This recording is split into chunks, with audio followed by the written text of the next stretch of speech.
Welcome to Mutual of Omaha's Wild Kingdom. Of all the canids in the world, perhaps the most difficult to observe is the wild dog. Also known as the African wild dog and the Cape hunting dog, it roams the African savannas in packs of up to 20 individuals, yet nowhere is it common. Observation of wild dogs is difficult because they're so elusive and so generally nomadic in their habits. Only when wild dogs bear their young, and for as long as the pups are too small to travel with the pack as it hunts, can these animals be observed at their dens in a sort of family life situation. Wild dogs have long been the special research project of a husband and wife scientific team, Lori and George Frame of Utah State University.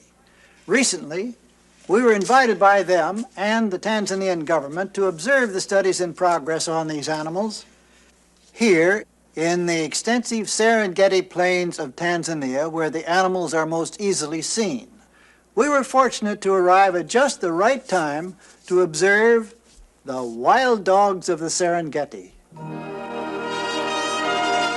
Near a large rocky outcropping called Moru Kapi, the base camp for the scientists is a tent where each day's observations are correlated. It is very important they be able to recognize individual animals. To do so, Lori Herbison Frame, with the help of her husband, George, uses an identity system which allows them to differentiate between animals. The system Lori uses is one of taking pictures of each of the wild dogs and then learning to identify that animal through its own distinguishing markings and body structure. During this study, scores of the wild dogs have become just as recognizable to these two scientists as people. The Frames have, in keeping track of individual dogs, gathered proof of the unusual fact that female wild dogs emigrate from pack to pack. Usually, among other mammals, it is the male who emigrates.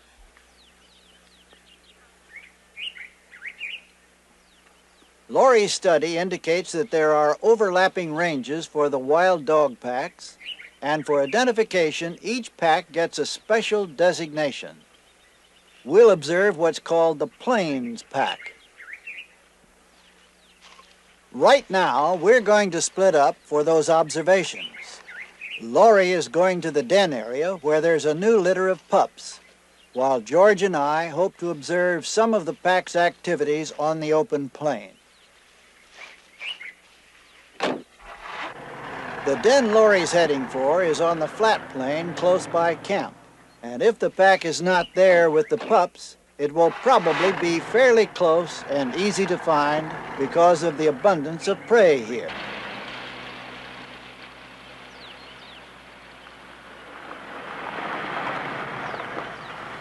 Just about a mile from camp, we've located the pack. The wild dogs aren't hunting yet, and the Thompson gazelles, called Tommies, which are their principal prey, aren't particularly afraid.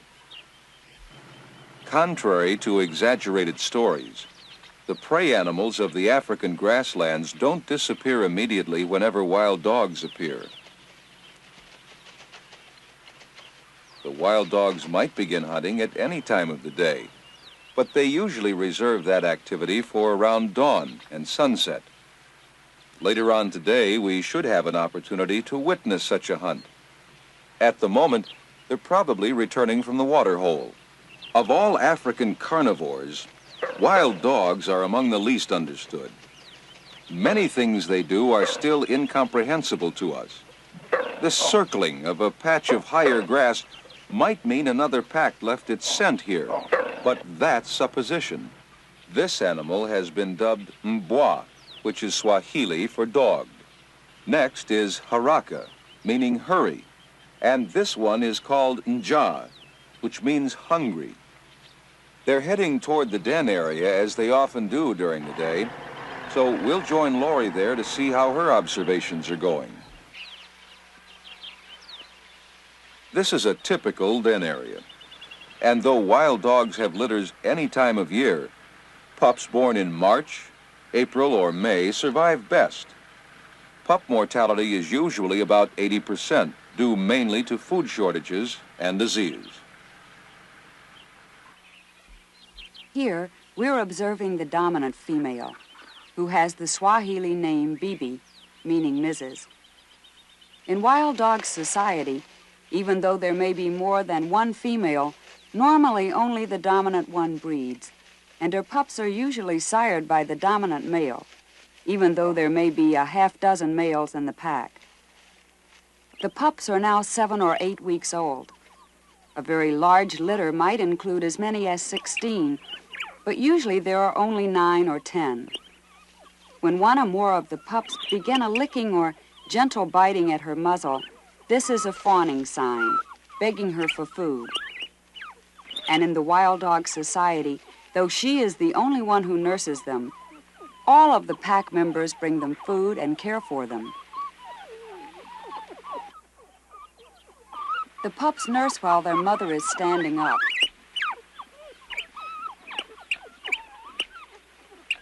They'll be weaned at 10 weeks, but they've also been eating regurgitated meat since they were 3 weeks old. Interrelationships between the pups themselves and with adult dogs quickly become apparent.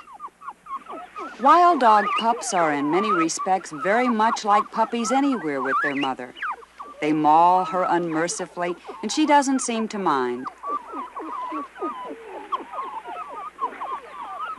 These pups are still relatively confined to the den area, but that won't last too much longer.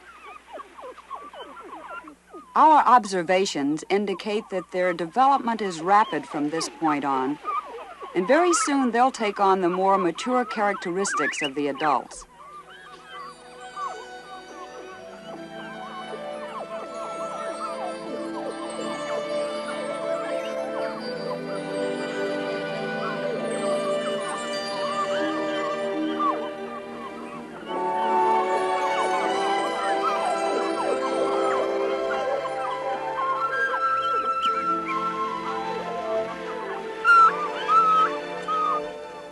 These scientific studies, under the auspices of the Serengeti Research Institute, are providing a whole new evaluation of the natural history of the wild dog. For many years, it has been maligned as a wanton killer. That's just not true. But as a result of the misinformation, this animal is in jeopardy. Because of their undeserved bad reputation, the wild dogs have been destroyed wherever encountered. The frames now believe the species is endangered. In the 10,000 square mile Serengeti ecosystem, only about 200 wild dogs remain, compared to 500 cheetahs and 2,500 lions. With the adult dogs now moving out, George and I will leave Lori observing the pups and follow the pack's activities.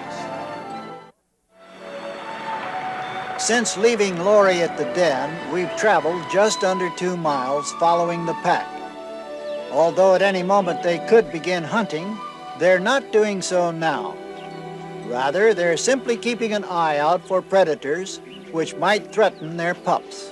With peculiar leaps called stotting, a Tommy warns other gazelles of the presence of the predators. But the wild dogs are concentrating on a large spotted hyena nearby. Probably the worst predator on wild dog pups and the greatest competitor for food here, the hyena is made to know at once that he's unwelcome in this area.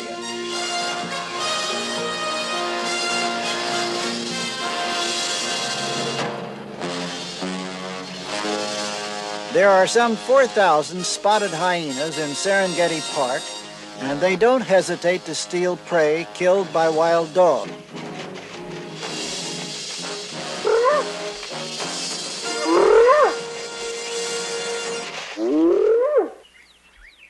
We'll continue to watch and follow the pack as it moves about before going back to where Lori's observing at the den.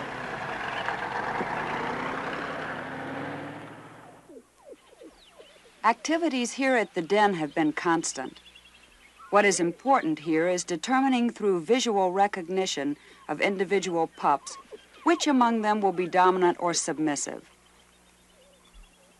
Occasionally, if no adults are close, outside observations can be made safely, and movements of the individuals can be followed better.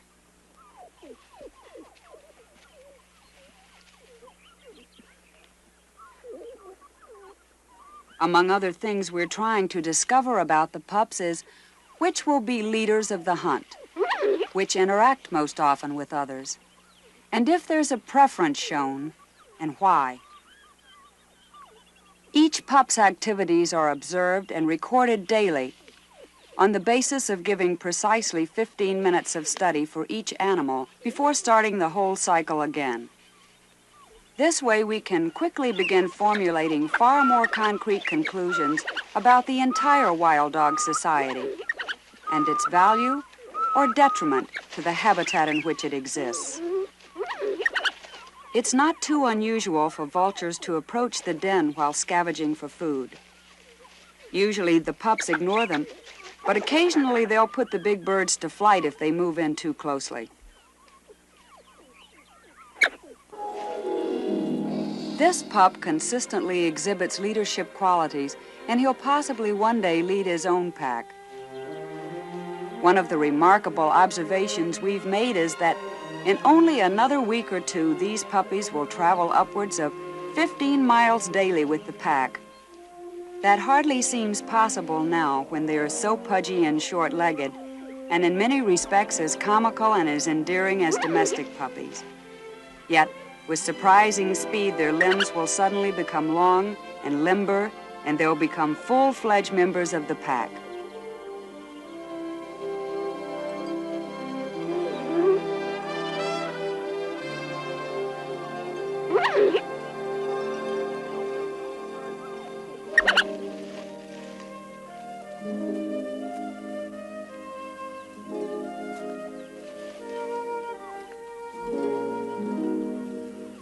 Another development factor about the young is that the puppies are born with white splotches on their legs.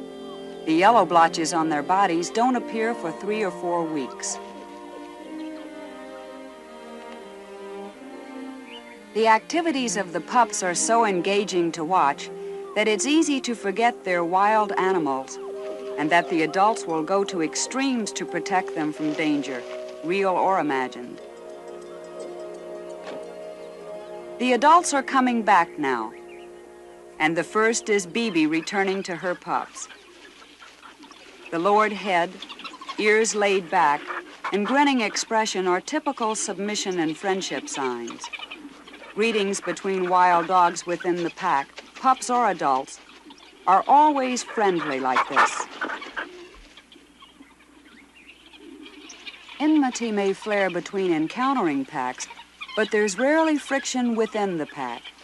Instead, there's an extreme inclination to appease one another, to go out of the way to be amicable and submissive, rather than provoke trouble.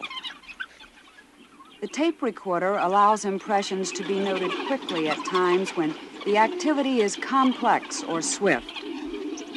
Such tapes will be transcribed later at camp.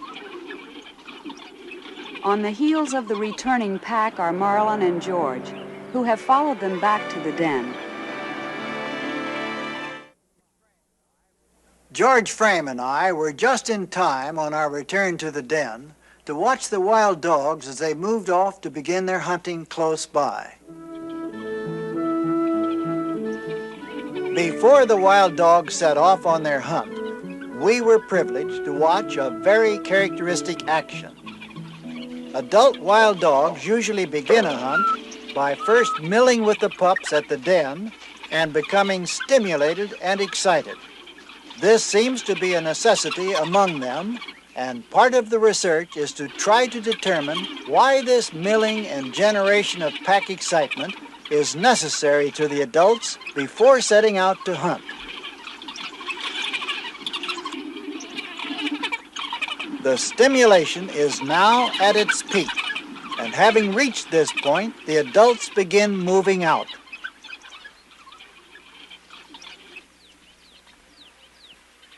For only 3 months out of the year are the wild dogs able to hunt the prey of which they are most particularly fond and which they are seeking now.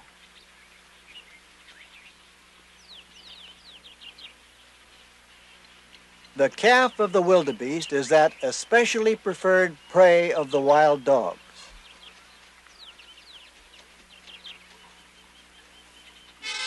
Within moments, the wildebeests have become alarmed.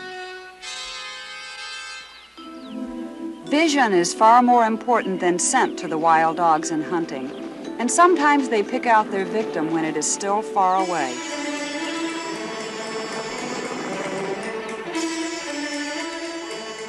They haven't yet sighted the one they want, but once they do, it's doomed.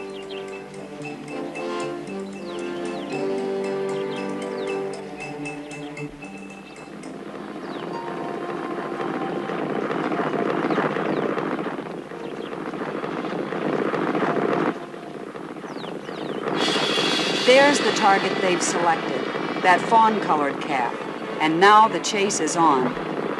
First of all, they'll try to separate it from its mother.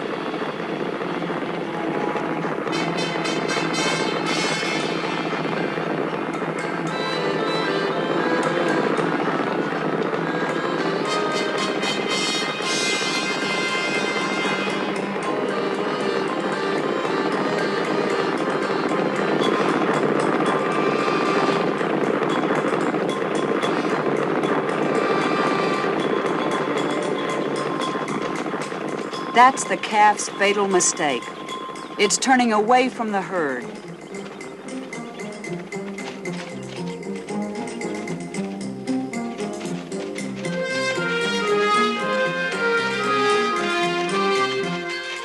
However swift it may be, a wildebeest calf simply can't outrun a wild dog, which can run steadily at about 35 to 40 miles an hour for 4 or 5 miles.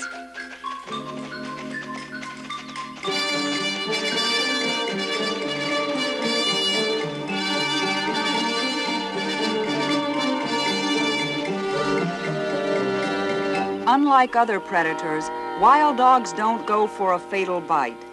They just grab and hang on almost anywhere until the weary animal stops, and then they hold it, waiting for the others of the pack to catch up.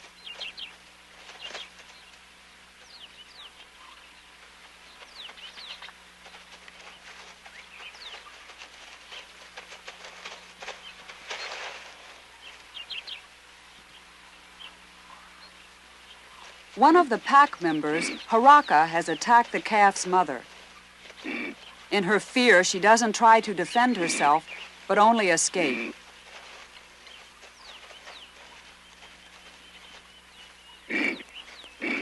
With no pack to help him, Haraka finally lets her go and looks to see where the rest of the pack went. With such a serious wound, the wildebeest won't survive.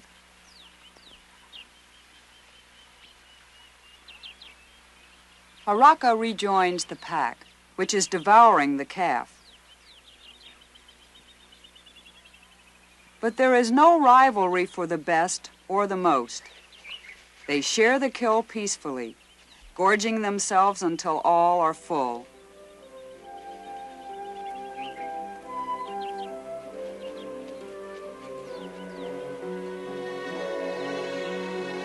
Nature has specially adapted wild dogs for carrying prey to pups. They carry it to the pups in their stomachs instead of their mouths, lest it be snatched away by predators.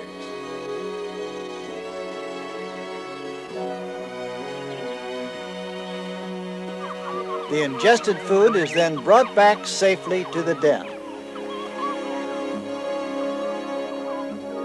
Almost immediately, the meat ingested at the kill by the wild dogs is regurgitated for the pups, and instantly they gulp it down.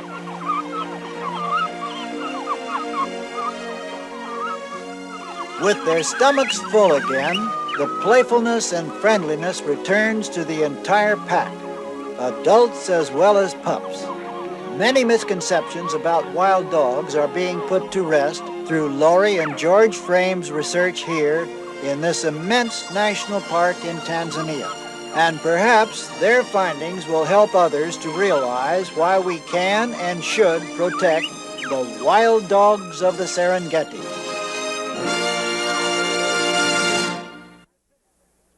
The rapidity with which natural habitat is disappearing throughout the world is alarming. This is especially true in many areas of Africa. For the plains animals of the Serengeti, extensive annual migrations are important in order to find sources of food and sufficient water. If the habitat is destroyed or limited, so too will be the plains animals which depend on it, and also the predators, such as the wild dogs who prey upon them. The chain of life in Africa and elsewhere is made up of individual links involving the interlocking of individual animals' lives. Only we can prevent or at least sharply limit the destruction of natural habitat.